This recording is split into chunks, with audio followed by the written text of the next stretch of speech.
it's interesting how these things are framed, because I guarantee you if Pierre Poilievre was doing what Mark Carney's doing, that is limiting immigration so that Canadians can have a job, so that Canadians can afford homes, that would look like nationalism. And if this had been Mr. Poilievre doing this, if he had won the election, I guarantee you he would have been framed as a Trumper. Welcome to the Golden Belt Buckle Podcast. Today we're going to talk about Mr. Mark Carney and his announcement that he's going to rein in immigration and take a more targeted approach, and just maybe ask if that's going to have any effect on truck drivers positively. Just indulge me for a second here. Back in 2020, we all remember 2020. You remember when we were locked down and it just seemed like it was never ending, right? It was this perpetual 2 weeks to flatten the curve. And you know, for many of us, I know including myself, I didn't really pay much attention to what was going on around me back then. You know, it wasn't until when we finally popped our head up out of the ground, I noticed there had been two major things that had happened in my area. Now, I'm from Chatham. I make no bones about that. I don't try to hide where I'm from. I'm from Chatham, Ontario. And one of those things was we had a huge homeless population all of a sudden that wasn't there before. That was one thing. And then the second was I noticed that there were an awful lot of East Indians that had moved down to our area, presumably from Toronto.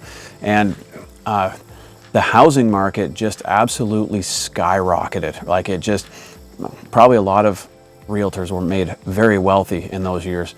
But the price of houses just skyrocketed.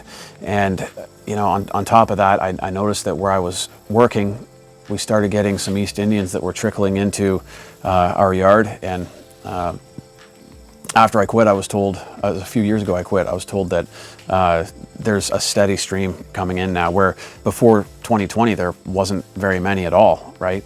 Like rare, it was rare. And then it went from being rare to like it's a steady amount coming in. So those are a couple of things that I noticed. And beyond that, there's other things that have been mentioned by others, like, you know, public transit being stuffed and maybe emergency rooms being overwhelmed. It's taking forever. I mean, in Chatham, it's always been like that. So I didn't really notice that part, but other people notice these things, right?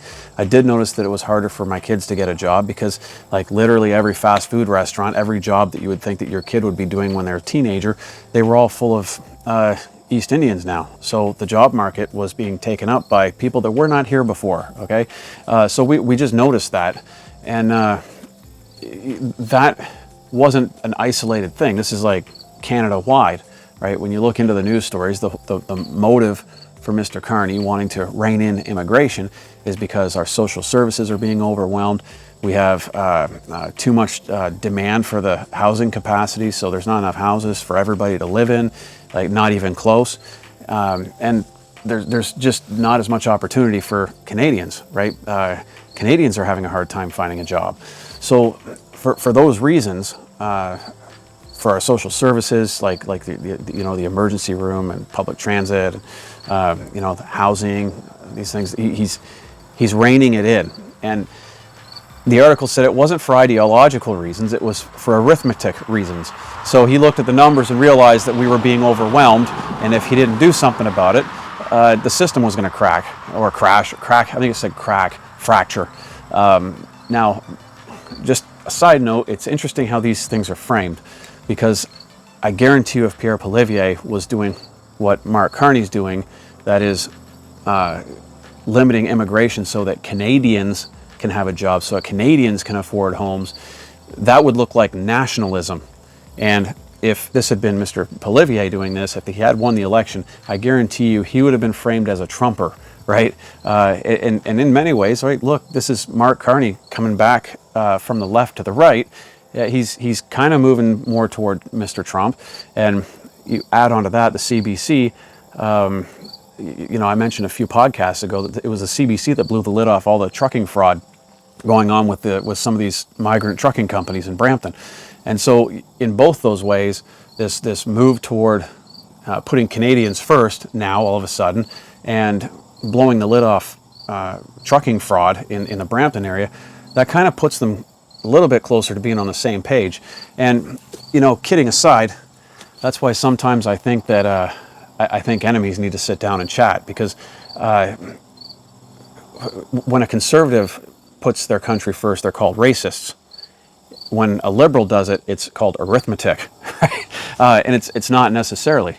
You know, many of us looked at the facts on the ground, and we know that the Liberal Party was warned that there would be a housing crisis ahead of time, and that's why a lot of people wanted immigration to be capped a long time ago. We wanted it curbed a long time ago, but because it was our guy wanting to do it, we were called racists, right?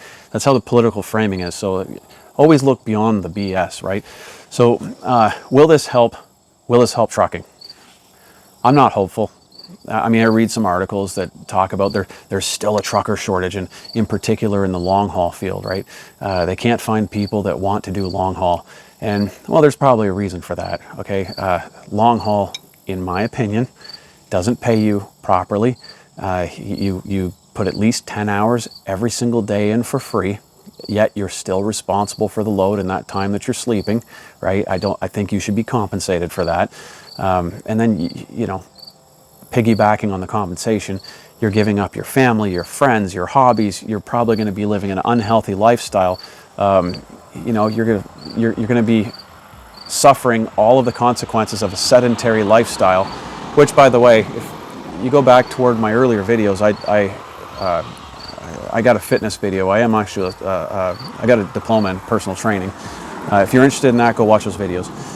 So anyways, so you're going to be leading an unhealthy life, and that compensation is horrible, in my opinion. You should be making at least 200 grand a year.